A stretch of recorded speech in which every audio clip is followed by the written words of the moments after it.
Assalamualaikum warahmatullahi wabarakatuh. Kembali lagi bersama saya Rudiatno SMMM, dosen Prodi Manajemen di Universitas Dharma Indonesia.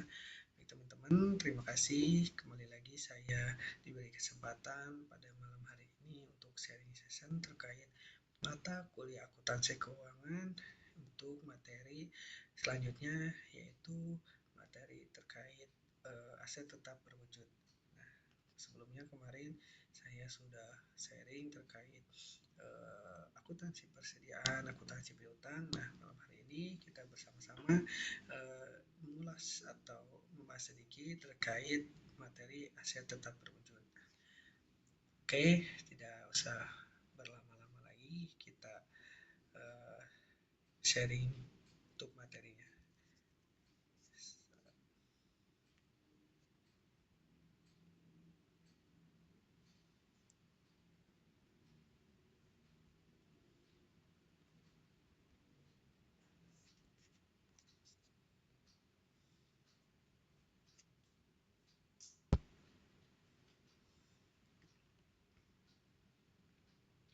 Nah, oke, pada malam hari ini untuk materi selanjutnya yaitu akuntansi keuangan, di mana materi yang saya ampu yaitu terkait aset tetap berwujud. Oke, sebelumnya dari materi kali ini diharapkan setelah saya sharing terkait materi aset tetap berwujud, mahasiswa mampu memahami konsep dan karakteristik aset tetap berwujud, mengklasifikasikan aset tetap, menghitung biaya perolehan, dan menerapkan metode penyusutan, serta mencatat transaksi aset tetap. Nah, baik, langsung saja ke pengertian terkait aset tetap berwujud. Nah, di sini ada aset tetap. Nah, sebelumnya kita berbicara aset tetap itu seperti apa sih? Nah, terkait aset tetap kita bicaranya tanah, terus gedung, bangunan, nah itu masuk ke kategori aset tetap.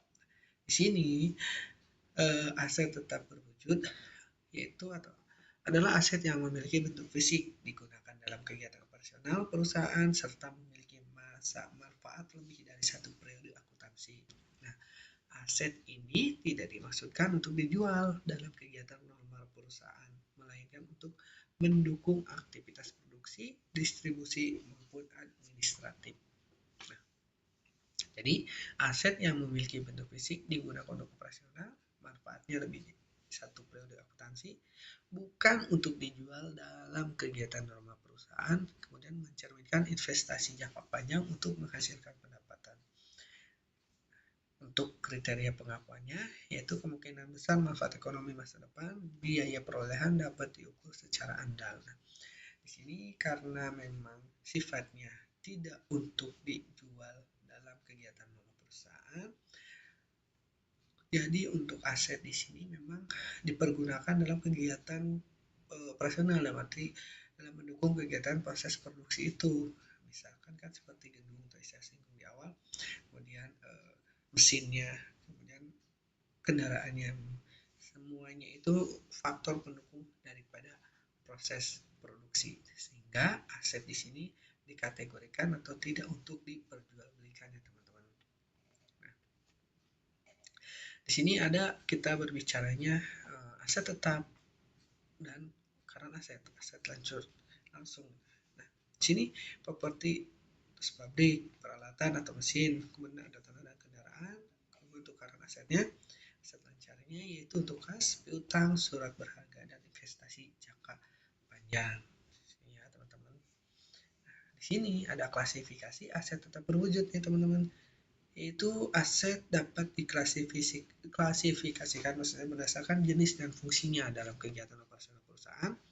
Klasifikasi ini membantu dalam menentukan perlakuan akuntansi yang tepat, termasuk metode penyusutan dan pengendalian aset. Jenisnya yaitu seperti tanah, bangunan, mesin, dan peralatan serta kendaraan. Penyusutannya untuk tanah tidak ada penyusutan ya teman-teman, karena memang tanah sifatnya ya tanah gitu, tidak akan berubah dalam arti ya dia fix kan, karena memang lokasinya juga untuk pabrik atau kantor. Tapi kalau bangunan dia ada penyusutan. Kenapa? Ya pasti dalam range 10 atau 20 tahun dia pasti akan ada namanya pelapukan, harus ganti atap, harus dicat ulang, atau mungkin kita akan renov dan sebagainya. Jadi ada yang namanya penyusutan. Kemudian untuk mesin dan peralatan, jelas ya teman-teman, pasti bakal ada yang namanya penyusutan. Kenapa demikian? Ya jelas, mesin dia akan mengalami downgrade atau dia akan mengalami bahasa penyusutan atau pelemahan lah. Mungkin yang tadinya masih perform untuk jalan 24 jam, bisa saja dia jalan hanya 22 jam. Atau peralatannya, misalkan yang tadinya dia bisa kita berbicaranya mengangkat barang yang 10 ton, lama-kelamaan dia hanya bisa mengangkat di barang yang 8 ton seperti itu. Kemudian kendaraan, pasti ya teman-teman, kalau kendaraan dia bakal ada yang namanya penyusutan, karena nggak selamanya kendaraan itu akan bagus, akan awet.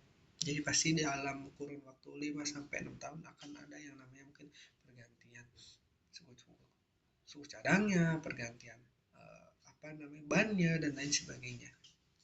Maka dari itu untuk penyusutan harus atau pasti bakal ada daripada bangunan, mesin dan peralatan, kemudian di kendaraan. Seperti itu ya teman-teman.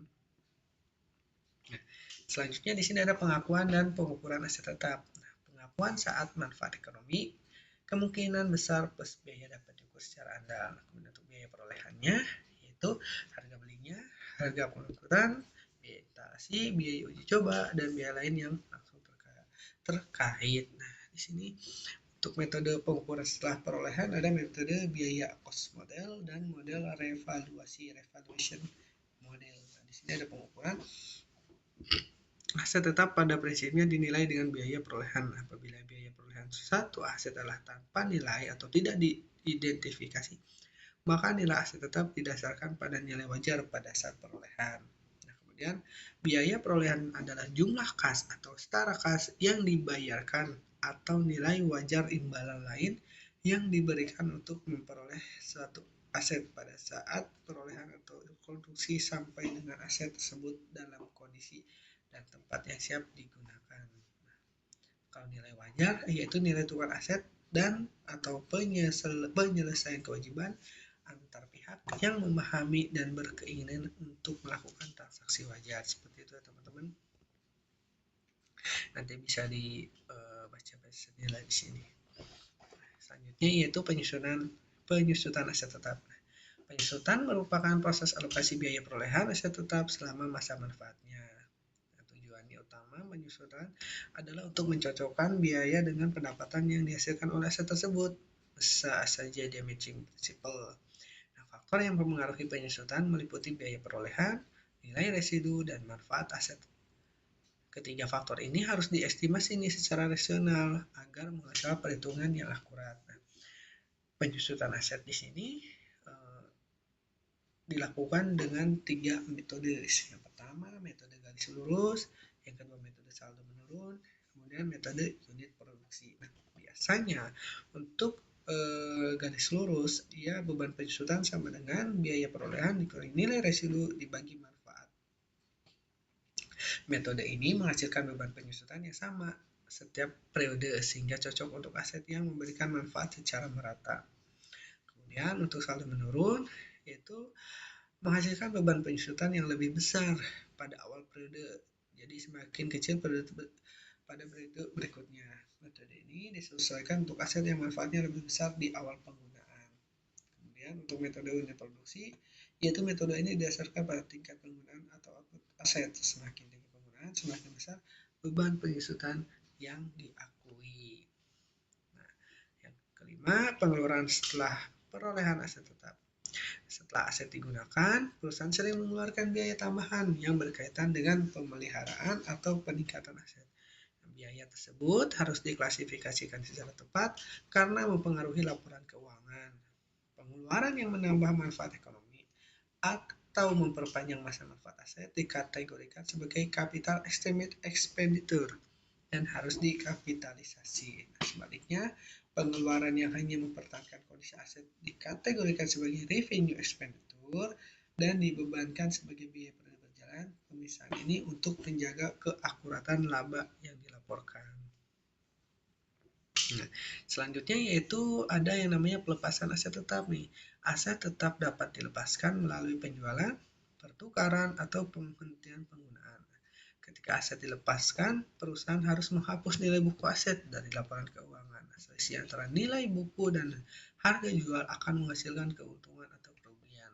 Keuntungan terjadi jika harga jual lebih tinggi dari nilai buku, sedangkan kerugian terjadi sebaliknya. Proses ini penting untuk mencerminkan kondisi aset yang sebenarnya dan memastikan laporan keuangan tetap relevan. Nah, di sini ada contoh soal terkait metode garis lurus. Yang pertama, pada tanggal 1 Januari 2025, PT Sejahtera membeli kendaraan seharga 320 juta rupiah. Estimasi nilai residu sebesar 20 juta dan manfaat ekonomisnya sebanyak 6 tahun. Nah, di sini diminta nih hitung beban penyusutan. Yang kedua, buat jurnal penyusutan tahun 2025. Yang ketiga, berapa nilai buku kendaraan per 31 Desember 2027. Oke, kita jawab yang pertama, yaitu beban penyusutan tahunan, yaitu untuk harga pembelian di 320 juta dikurangi nilai residu sebesar 20 juta rupiah dikurangi 6 tahun. Ketemulah di harga 50 juta per tahun. Nah, sehingga kita masukkan ke dalam jurnalnya, di debit beban penyusutan kendaraan sebesar 50 juta, kemudian di kreditnya akumulasi penyusutan kendaraan di 50 juta rupiah.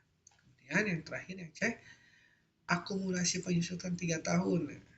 Jadi dia beli di 2025 Januari, otomatis 2025, 2026, 2027 di akhir. Nah, sehingga kita asumsikan di 3 tahun terakhir atau sudah memasuki umur 3 tahun. Dari total keseluruhan 6 tahun. Sehingga 3 dikali 50 juta sebesar 150 juta. Nah, nilai buku atau nilai awal tadi sebesar 320 juta rupiah. Nah, dikurangi nilai penyusutan selama 3 tahun sebesar 150 juta rupiah. Sehingga di 3 tahun terakhir atau sisa nilai yang tersedia senilai 170 juta rupiah dari total nilai buku 320 juta rupiah. Seperti itu ya teman-teman. Jadi 3 tahun tadi dikali akumulasi per tahun, akumulasi atau beban penyusutan per tahun yang sebesar 50 juta. Jadi kalau misalkan sudah dipakai 4 tahun ya berarti 4 dikali 50 juta rupiah. Seperti itu ya teman-teman. Nah, selanjutnya yang kedua yaitu metode saldo menurun, double declining balance. Nah, kita ambil contoh, mesin dibeli seharga 600 juta. Oke. Dengan masa manfaat 5 tahun dan nilai residu sebesar 50 juta. Kita menggunakan saldo menurun 2 kali lipat, yaitu 200%. Sehingga diminta untuk soalnya hitung beban penyusutan tahun ke-1 dan tahun ke-2. Jadi tingkat penyusutannya itu 200%. Karena dia punya umur manfaatnya 5 tahun, 200 dibagi 5 tahun atau 5 sebesar 40% per tahun. Nah, tahun pertama tadi di harga 600 juta dikalikan dengan persentase tingkat penyusutan yaitu 40%, sehingga diperoleh tahun pertama sebesar 240 juta rupiah. Kemudian di tahun keduanya 600 juta rupiah dikurangi tadi tahun pertama yaitu 240 karena memang sudah terpakai 1 tahun dikalikan menjadi 40%, sehingga diperoleh angka 144 juta rupiah untuk beban penyusutan tahun kedua. Jadi tahun yang pertama tadi 240 juta, di tahun keduanya yaitu 144 juta rupiah. Seperti itu ya teman-teman. Selanjutnya soal metode unit produksi atau kita menggunakan metode unit produksi. Kita ambil sampel. PT Berkah membeli mesin 900 juta rupiah dengan nilai residu 100 juta rupiah dan estimasi total produksi 800 unit. Pada tahun 2025, mesin memproduksi 120 unit. Nah, hitung beban penyusutan tahun 2025. karena fungsinya tadi di harga beli dikurangi dengan nilai residu, kemudian dibagi dengan estimasi total produksi, sehingga diperoleh Rp1.000 per unit. Nah, di tahun 2025, perusahaan ingin mengetahui berapa sih beban penyusutannya. Karena tadi mesin memproduksi 120.000 unit, tinggal dikalikan dengan penyusutan per unit tadi, yaitu Rp1.000 per unit, sehingga diperoleh penyusutan tahun 2025 sebesar Rp120 juta, karena 120 unit dikali Rp1.000. Seperti itu ya teman-teman, mudah sekali untuk perhitungan daripada aset tetap berwujud ya. Nah, ini untuk daftar pustakanya.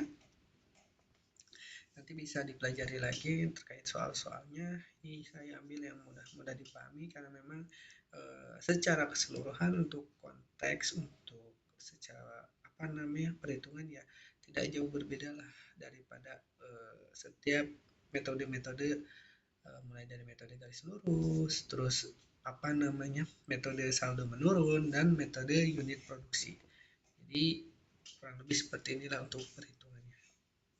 Oke, terima kasih. Sekian mungkin untuk slide PowerPoint yang bisa saya sharing. Oke. Nah, terima kasih buat teman-teman yang sudah mengikuti dari awal sampai akhir ini. Jika memang terdapat kekeliruan, terdapat ya mungkin sifatnya memang salah atau memang kurang tepat, mohon untuk dikoreksi saja teman-teman ya. Kita saling sharing, kita saling belajar bersama. Jika memang ada yang dirasa kurang dipahami, boleh sertakan komen dan sharing dari kolom komentar. Jadi kita sifatnya biar bisa komunikasi, biar kita bisa diskusi. Oke. Akhir kata saya tutup. Wabillahi taufiq wal hidayah. Wassalamualaikum warahmatullahi wabarakatuh. Terima kasih teman-teman. Sampai jumpa di pertemuan selanjutnya.